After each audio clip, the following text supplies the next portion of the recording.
If we start with Train to Pakistan, there's now a genre of partition novels. Yeah. Yours was about the first. It was very early. It was 1950s. That's right. What prompted you to write it?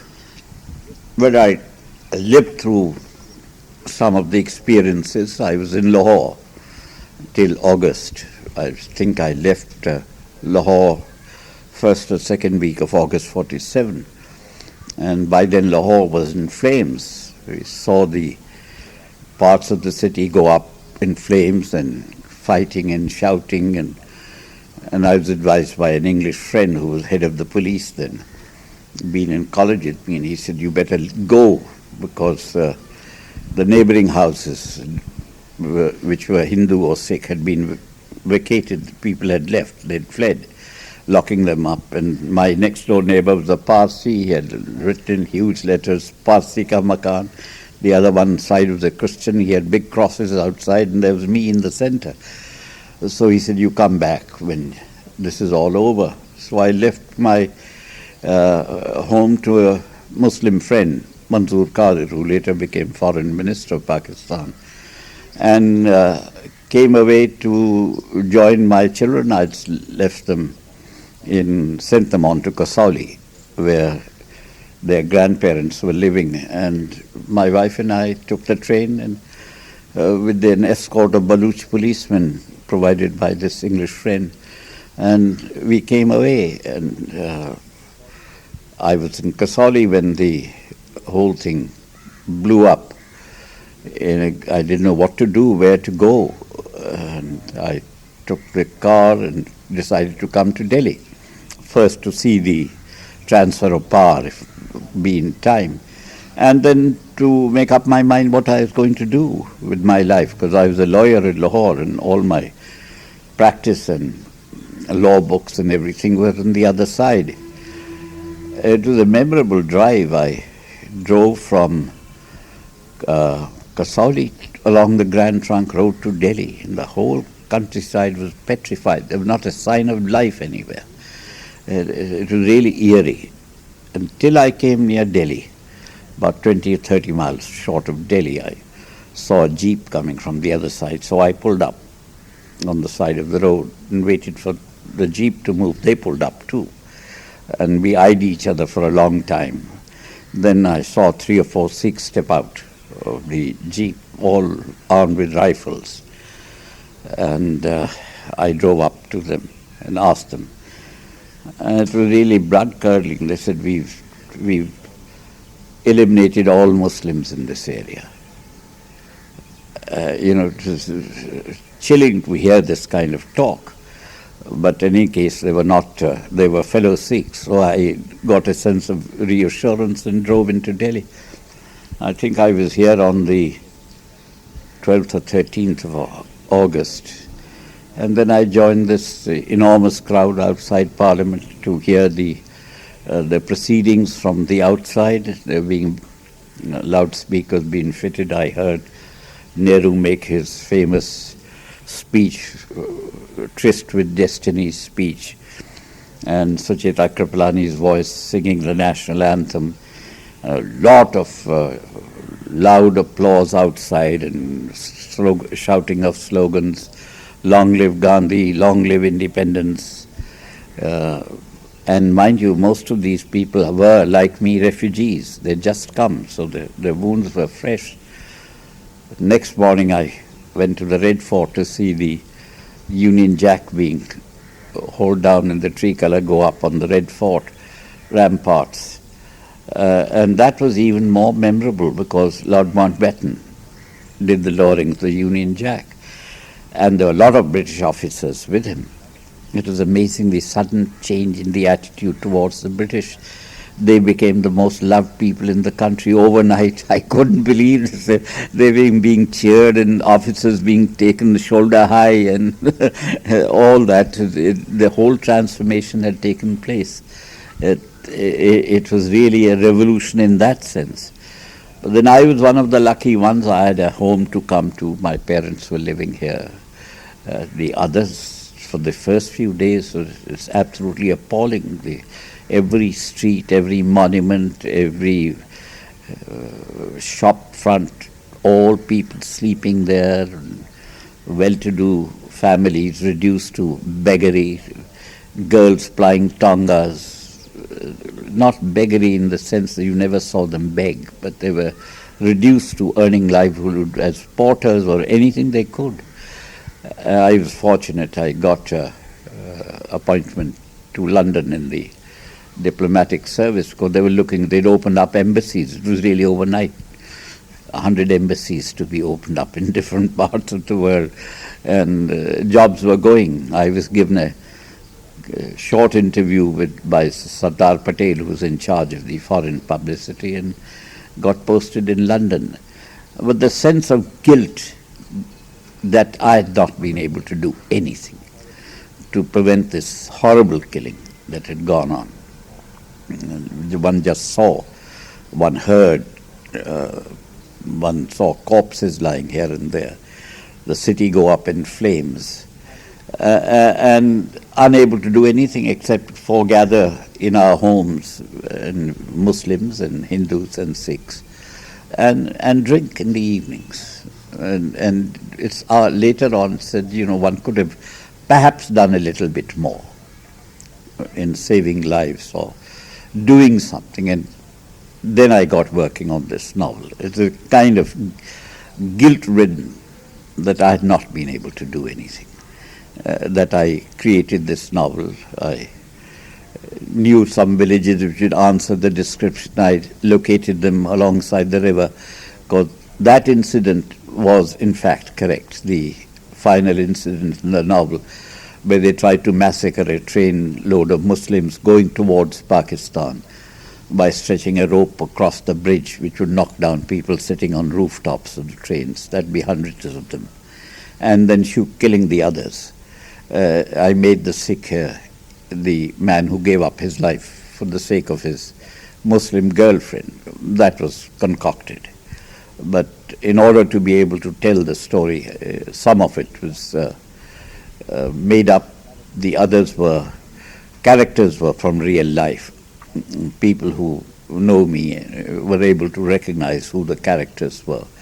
The theme that I had originally thought of exploring was the trinity of the Hindu gods, the creator, preserver, and destroyer, as present in every human being in different proportions. And so I picked on the peasant as the creator, and the magistrate as the preserver, and the communist as the destroyer, who would create something new after destroying. But then it all got muddled, because I think, as most people who write know, that you create your characters, but then they start dictating what they would like to do. So the main theme really got very mixed up.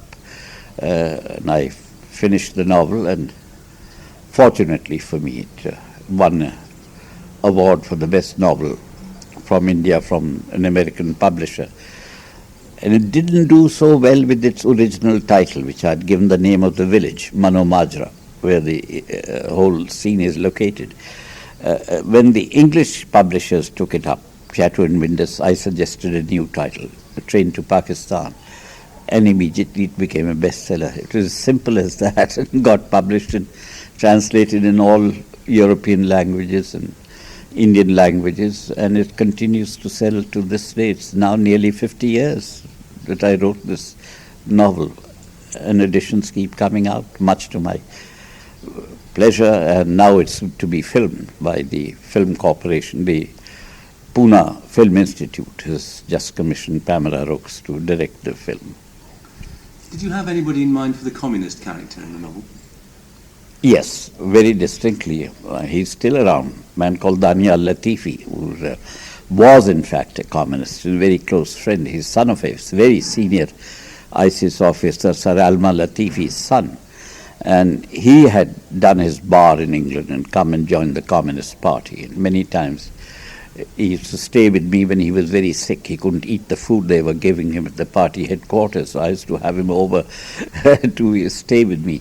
And he's a hell of a bore. You couldn't talk to him except he'd start lecturing to you on Marx and the conflict between the classes and the ultimate triumph of the working class and the state withering away. It'd go on by the hour till you fell asleep. But I made him physically that character. But the things I made him say were my own thoughts on the subject. But was Daniel Latifi was he touting communism in Punjabi villages? Yes, he was. Oh, he was very earnest. He couldn't speak Punjabi very well. He's Hindustani speaking and very sophisticated gentleman. But he really lived the hard way with a father in a very high government position.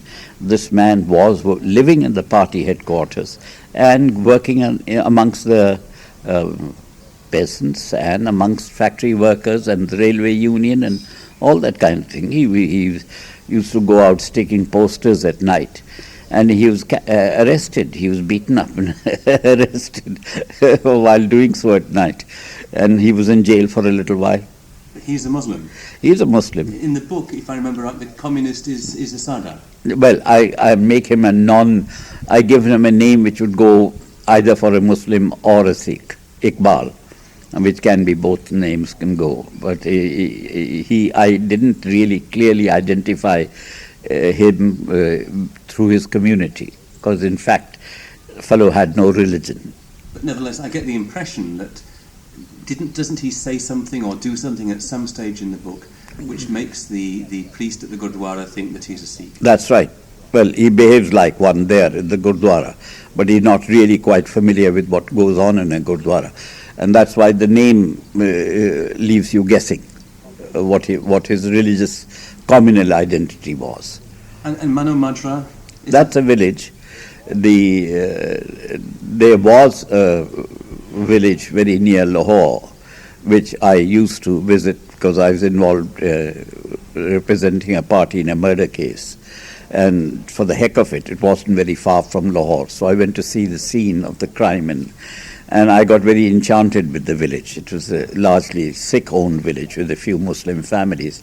And that gave me the characters, the description of the village. And I located it along the river bank. So you moved a village in West Punjab into East Punjab? That's right. That's right.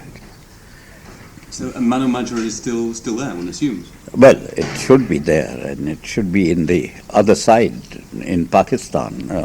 And you come from that side? I come from that side. I come way beyond the river Jhelum. That's where I was born, in a little village, which was entirely Muslim, except for a handful of Sikh and Hindu families. It was entirely a village of largely Muslims of Baloch extraction. They were all in the army. They were huge people, are even now.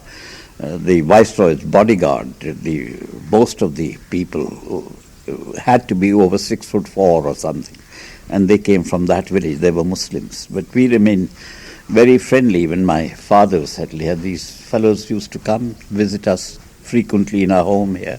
We were very proud of them because they stood a foot taller than me, but they're very lovely, friendly people.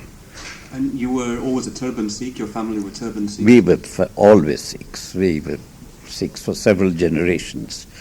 But although we were socially completely distinct from the Muslims, we were much closer to the Hindus, as they are even today. There was no animosity with the Muslim whatsoever. We didn't go to their homes very much, except on marriages or deaths to condole or congratulate. There was not really any close mixing. There were no close friendships between people of the two communities. There was respectful distance kept. And then when did you go to Lahore?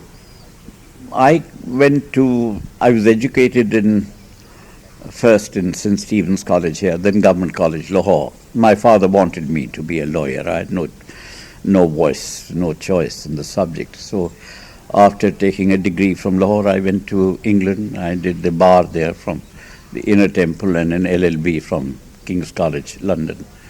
And then came back to settle in Lahore to practice. I didn't do too well, except the later stages of my stay there, which is coming on to 46 or so. I was teaching law, I was practicing law, I was pretty certain if I'd stayed on and things hadn't happened the way they happened later, I would have been made a judge of the High Court immediately on partition, because Mr. Jinnah was a friend of my father's friend, and he sent him word, tell your son not to leave Lahore. And I knew that was an indication that he wanted some non-Muslims to be in different positions. And I was very cheered. I thought I'd stay on and soon become a High Court judge. That didn't happen. What do you think of Jinnah? He comes across as very austere and aloof. Well, he was the chief guest at our wedding, which was a grand affair in Delhi in October 39. He had a house just across my father's, which is now the Dutch ambassador's residence. And since my father wasn't in politics and had a beautiful rose garden, Jinnah used to walk across to see the roses and became a friend of my father's. Mr. Rajgopalachari often came and stayed with my father, because my father was supporter of later the Swatantra Party. And on the other side was Birla House, where Gandhi used to stay. And occasionally this became the meeting place without people prying. Gandhi would walk across the road, Jinnah would walk across the side and stroll around the garden with Rajgopalachari. Only curious onlookers would stop at the gate and see these people talking. He came all the way from Bombay to attend our wedding and big reception, and of course nobody took notice of me or my bride. He was the center of attraction because everyone was hovering around him and talking. He a man of very few words, impeccably well dressed, and spoke very little, at least to me, apart from shaking hands. I don't recall much of my meeting with him. Did you like him, or were you in awe of him? Oh, certainly awe. There's no question of liking. One sort of name drop Jinnah, and I still do. I keep the clippings of the papers which mention Jinnah attends Sikh wedding, and I still keep it nice that Jinnah came to attend our wedding. And it does certainly impress people in Pakistan when I tell them about it. But very shortly after your wedding, Jinnah came out openly for a separate sovereign That's nation, right. and a nation where it was fairly clear that Sikhs were going to have a difficult time. At that time, we were not certain what the pattern of the partition would be. So I was leftist very much myself and supported the Muslim demand for a separate state. We said if they want it, they have every right to have it. And it was gathering support amongst the Muslims. They were slowly every Muslim turned to supporting Pakistan. And I supported too, but I thought be kind of division like Canada and the United States. So, the borders, you come and go. It'll be another state with a different state government. But never realized there'd be an exchange of populations with such massive killing. Nearly 10 million people changed hands within a few months, changed homes within a few months, and almost 1 million were killed. This nobody had visualized at all. When in Lahore did you begin to feel that Sikhs were in danger? Oh, right from I think the riots in Lahore broke out sometime in March or April in 47. Refugees started coming from the northwest frontier, Sikh and Hindu refugees, where they had already been beaten up, and they were making towards somewhere where they'd feel safer. And Lahore, when the riots began, the Sikhs were the main victims, because they were easy to identify. You couldn't tell a Hindu from a Muslim, but you could tell a Sikh. He's stuck like a sore thumb anywhere with turban and beard. So the Muslims who wanted to go for Hindus and Sikhs had no difficulty in identifying a Sikh. A favorite game the hoodlums had was to sit on either side of the road with a rope held at either end, and as they saw a solitary Sikh cyclist coming, as soon as he came near the rope, they'd pull the rope up and he fell, and they killed him. And I saw at least near misses I had. One at Taxila. I'd gone to defend a murder case in Abbottabad, in the frontier. And I decided to walk down from there to Taxila, where the train was. It was about 18 miles. It was beautiful weather. As I was walking down, I saw nobody on the road. You know, the villagers all hiding behind their homes. And then a truckload of Sikh soldiers came along and pulled up. And the man in charge abused me. He said, "What the hell are you doing here? All alone walking on the road." And he put me in the truck and dropped me at the railway station at Taxila. Found the station deserted. And when the train arrived, it pulled up near a signal long way away. And took a long time at the signal. And when it came, I learnt that they'd picked up all the Sikhs from the train near that signal and killed them. I came to Lahore, and my Muslim friend Manzoor Qadir came to pick me up at the railway station.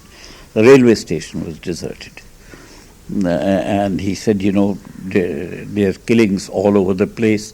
He had taken a train a few days earlier, and very near Lahore, at a station called Badami Bagh, they picked up, held up the train and hauled out the Sikhs and murdered them. So once the stories keep gathering, and one knew other people. I knew senior Sikh railway official who just driving out of the house was stopped and stabbed. And as you heard the stories coming on, you started feeling a sense of insecurity. And when this English friend of mine told me to go, one was ready to go, realized that it wasn't any longer safe to be there. Although I lived in a reasonably protected locality alongside Lawrence Garden, now known as Jinnah, and went to the High Court and the courts. But every day there was some incident or the other, either on the way or in the law courts. I saw a gang of 8 or 10 young Sikhs, all in handcuffs and fetters. They'd tried to kill some Muslims, some village nearby, and they'd been captured. And they'd be brought to Lahore for trial. And amongst them, believe it or not, was Mr. Ganga Singh Dhillon, who later on proclaimed, now living in Washington, proclaimed himself as President of the Republic of Khalistan. He told me himself he was one of those students. I think they're all students of the Sikh National College at Lahore, who felt that they should hit back because the Muslims were getting the upper hand. The police in Punjab was all Muslim, or 80% Muslim. So they were always allowing the Muslim gundas to get the upper hand in street brawls. You felt a sense of insecurity. There was no doubt in my mind that we couldn't stay on there unless things changed dramatically. Every day there'd be huge processions going through the streets and shouting slogans for Pakistan. Pakistan ka nara kya, la ilaha illallah, and various other, I forget the slogans. And at night you heard mobs shouting on one side, Nara Takbir, Allahu Akbar, the Muslims, on the other side the Sikhs, Bole So Nihal, Sat Sri Akal, or Har Har Mahadev from the Hindus. And then they went for each other. You just heard bullets, firing of bullets and shouting and screaming. So the whole atmosphere had become completely fouled. There was a great deal of sexual violence as well. Rape became a form of communal warfare. Well, not in the killings at that time. Later, yes, when one community had the complete upper hand, they would. And certainly during the partition riots, when they became it became a civil strife, then they took place in large numbers, even in Delhi, when the riots broke out. Somewhat later here, Muslim localities were mobbed and their girls were raped. It seems to be a part of the process of killing it. Why, even in 84 anti-Sikh riots, they raped Sikh girls.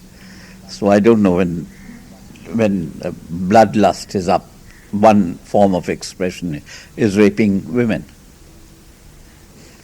Did you ever think when you left Lahore that you would come back to be a judge in the Lahore High Court? Well, for a few days, yes, because I had given the keys of this place to my friend. He said they kept all my things intact, and I thought I'd go back sometime. But, you know, when within a fortnight or so after the partition was announced, you knew there was no question of going back. They didn't want the Sikhs there because the Sikhs own most of the land. It's amazing, this community, which is a minority, only 13% in Punjab, own nearly 40% of the agricultural land there. And they were the richest farmers. Pakistan would have meant nothing to the Muslims if its Sikhs had stayed on as zamindars there. We had to go. Hindus came out, largely tradesmen. They were able to rehabilitate themselves here. The Sikhs couldn't because there wasn't enough land owned by Muslims on this side of the Punjab. Did you ever think Lahore might be part of India, not Pakistan? Some people told me, including a very close friend of mine who became later Chief Justice of the Punjab, Haryana or Simla High Court, Justice G.D. Khosla, who wrote a book called Stern Reckoning. And he kept telling me, they all seem to have inside information. Lahore was going to come to India. And I knew in my heart that it wasn't possible. I mean, Pakistan would be nothing. If even, they said the dividing line will be the Ravi River, which is on the western side of the city. But I had at no time any illusions that Lahore would not go to Pakistan.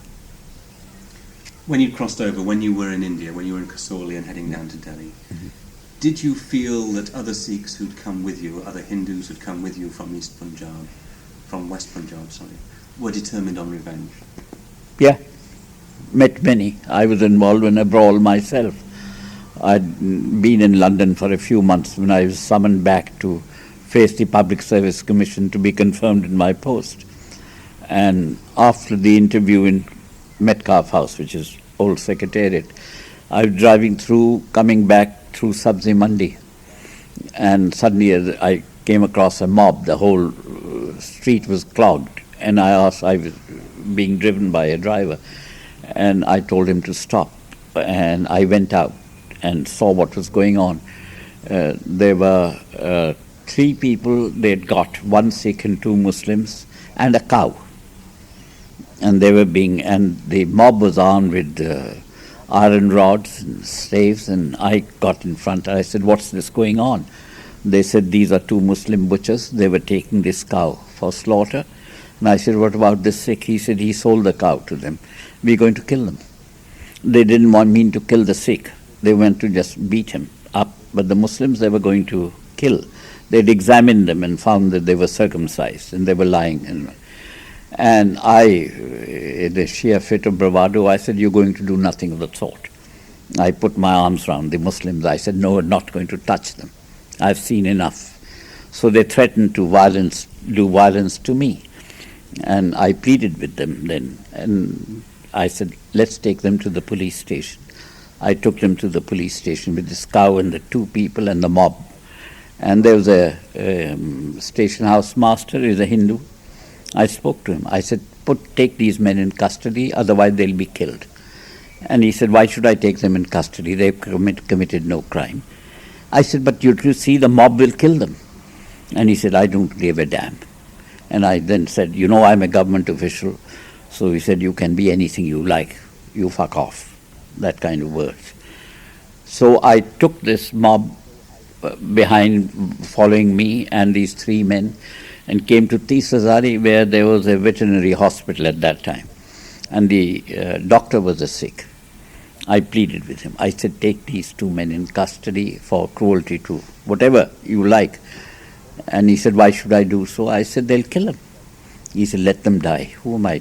Why should I bother? Haven't they killed enough of our people there?" By then the mob had thinned. So I talked to them. I said, "Look, you'll be in trouble if you touch these people." And so they hit the Sikh, gave him a few slaps and let him off. And I said, "Look, I'll take care of these 2 Muslims. I'll take them to the police and have them locked up." They gave up, and the cow was released. The cow ran for all it was worth, kicking its legs. And I took these 2 fellows to Daryaganj, where they lived, and dropped them in their homes. And I asked them, "Aren't you being very foolish, taking a cow for slaughter at this time when the atmosphere is so bad?" And they said they hadn't had anything to eat for several days. The whole locality had contributed money to buy this cow, and they were going to slaughter it and eat it. But I could see when I dropped them home, they were wanting to go back and look for that damn cow. These incidents, this incident must have been 6 months after the partition in Delhi. Did the depth and ferocity of the violence surprise you in 47? I was appalled. I couldn't believe the kind of things that people did to each other. It is unbelievable. I never believed human beings could become much worse than animals. And the bitterness with which people spoke, even in my father's home, when I told them about how I'd saved the lives of these two Muslims. He had a friend staying with him who was from Rawalpindi, a Sikh, a very wealthy Sikh family. And he said, "You saved the lives of two snakes." That's kind of response, instead of being said, "You did well."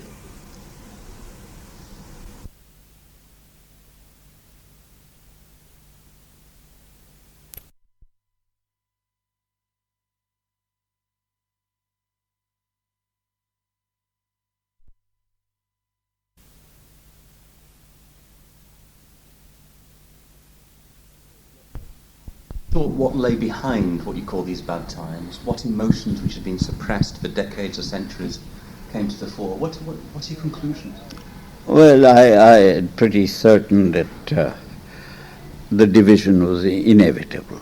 I think the distance that had been created between the Muslim and the non-Muslim, really there were two communities in this country. The Christians didn't matter very much. They were larger number than Sikhs. And Sikhs were always regarded, that's my servant for tea, by Kharkhar mat karna ab thodi der. Sikhs were always regarded part of the Hindu community.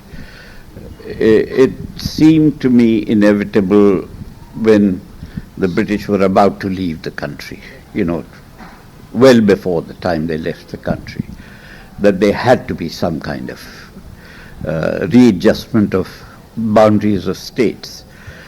I think Lord Curzon was right when he divided the Bengal.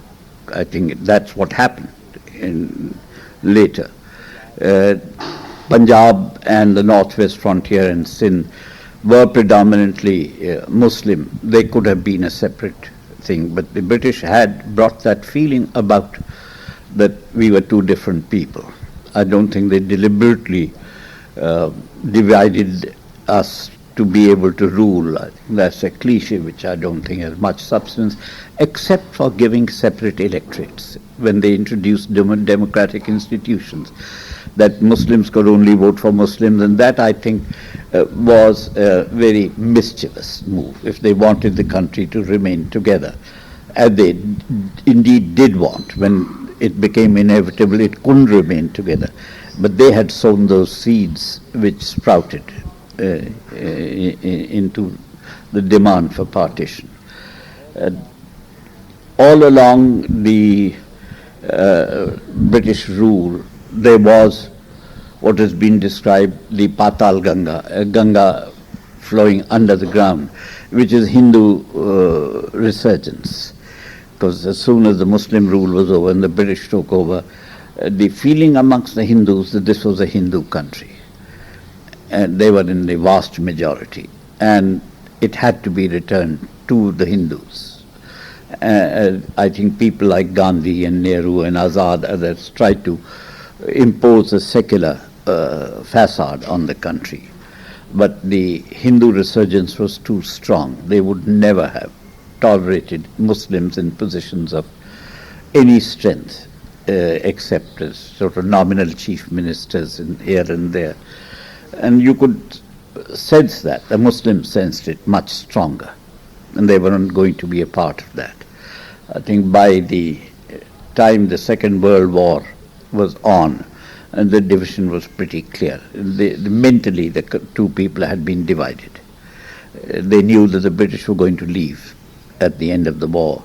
And so they tried to assert their rights, the Muslims in the areas where they were in a majority, and the rest of the country, the Hindus. The Sikhs were caught in between, but then they were always regarded as a part of the Hindu social system, which they indeed were and are. And when you crossed over, when you'd driven down from Kasoli, you were listening outside the Parliament building on the loudspeakers to Nehru's speech. You were still battered and bruised, no doubt shot by what you'd seen and witnessed over the previous weeks, and by the fact that you were a refugee. Yeah, but the sense of euphoria was enormous, that we got independence at long last, and we showed the world what we could do. That kind of feeling overcame the hard realization that I was without a home, without a job, without any means of livelihood, sank in later. It sank in other people much quicker because they had in fact lost everything. I hadn't. I had a home to come to. And with me it took a little longer, and I looked for the first job I could get and got it because I did not want to return to the legal practice in any case. And I was delighted when I got nominated and sent to England because that's where I wanted to go. Fez wrote about August the 14th, 15th, 47 as this flea-bitten morning. Yeah. You didn't feel it was a flea-bitten morning? Not at that time. Later, yes. The feeling that we'd betrayed ourselves. We hadn't achieved what I hoped we would achieve. We thought as I said, we would show the world we could do it. That a poor country without any ostentation could achieve dignity in the Comity of Nations. And it was only in England I discovered that our leaders then were bickering and quarreling against each other. It was kept under wraps for a long time. I didn't realize that Sardar Patel and Nehru were not getting on, that Gandhi was doing his best to keep them together. Even at that time, some of us in this service, some people were known as Patelites, that he's supporter of Patel, so Krishna Menon had him thrown out. And the one thing that worked with Nehru is to, if you wanted to do somebody down, was to say that he is a supporter of Sardar Patel, and the other way around. So the feeling that this was one strong united nation imbued with ideals of Gandhi was really utopian and idealistic. It wasn't true. But do you feel that South Asia is still living under the shadow of partition? This subcontinent is, I wouldn't say South Asia. I mean, at one time Burma and Sri Lanka were part of this huge setup, but they were never really, we did have some Burmese members of parliament at one time, I remember, but they were different people. They didn't have the sense of being Indian or part of India.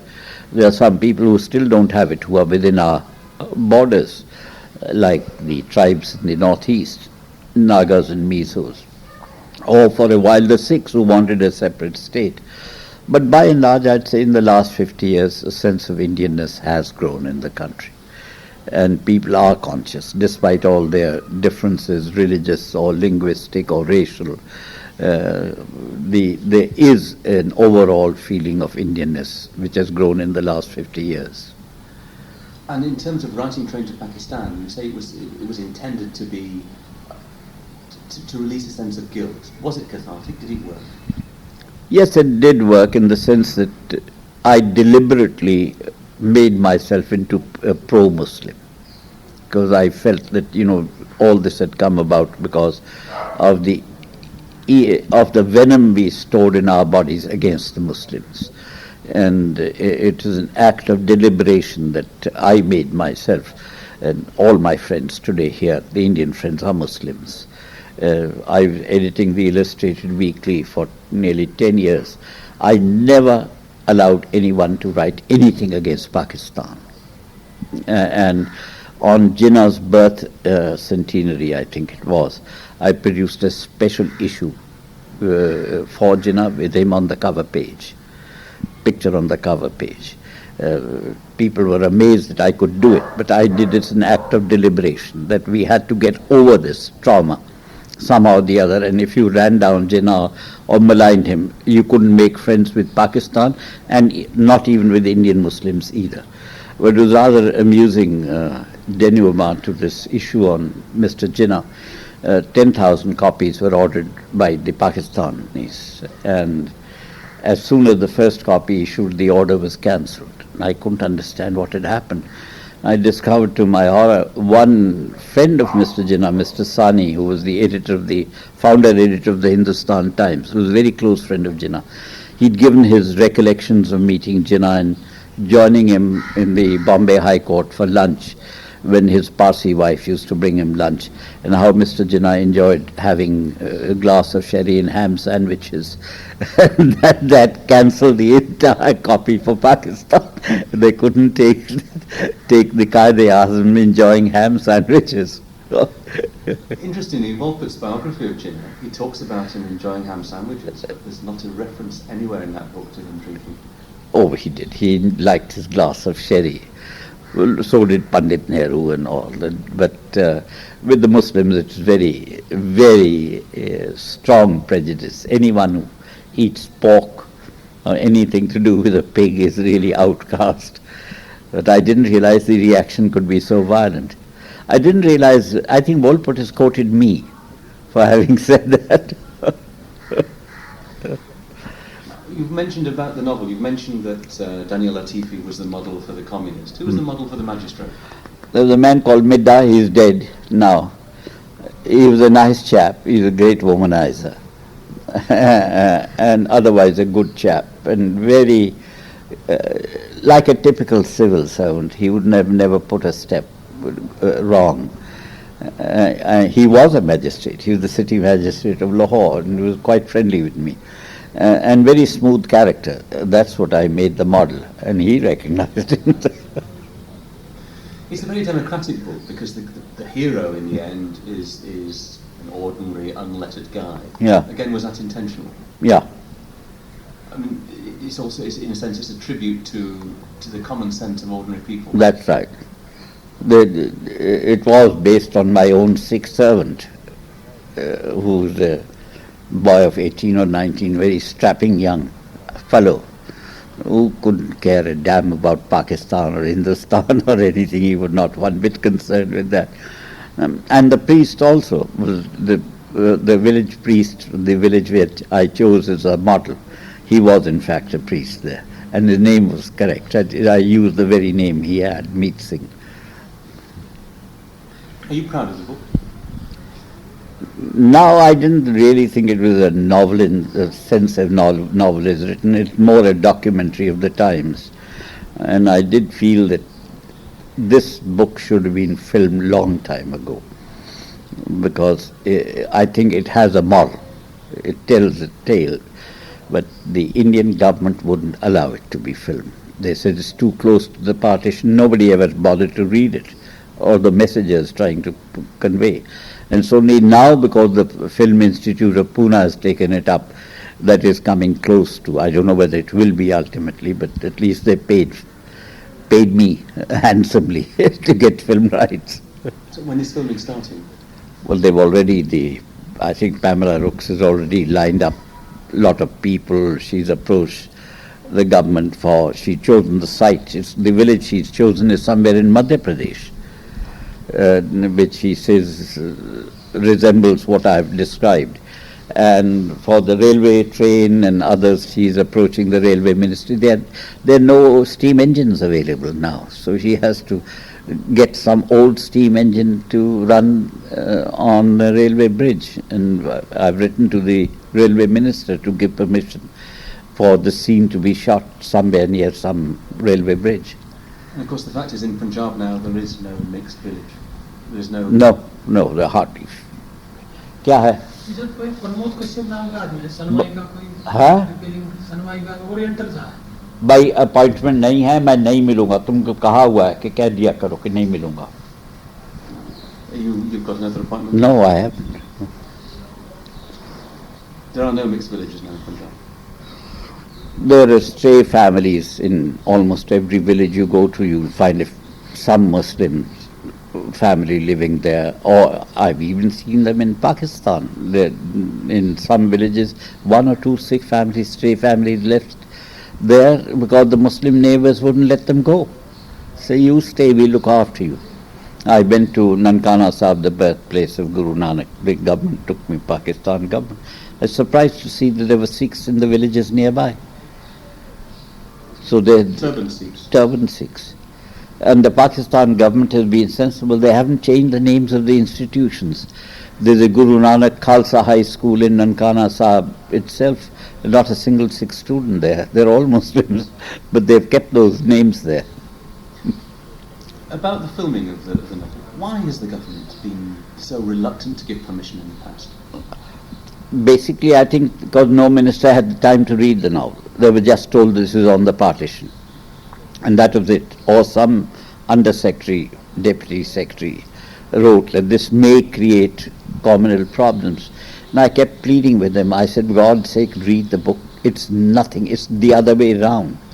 It's meant to create communal harmony and regret for what happened. And I think ultimately now more people have read it. That's why it's getting us probably a smoother passage through government files.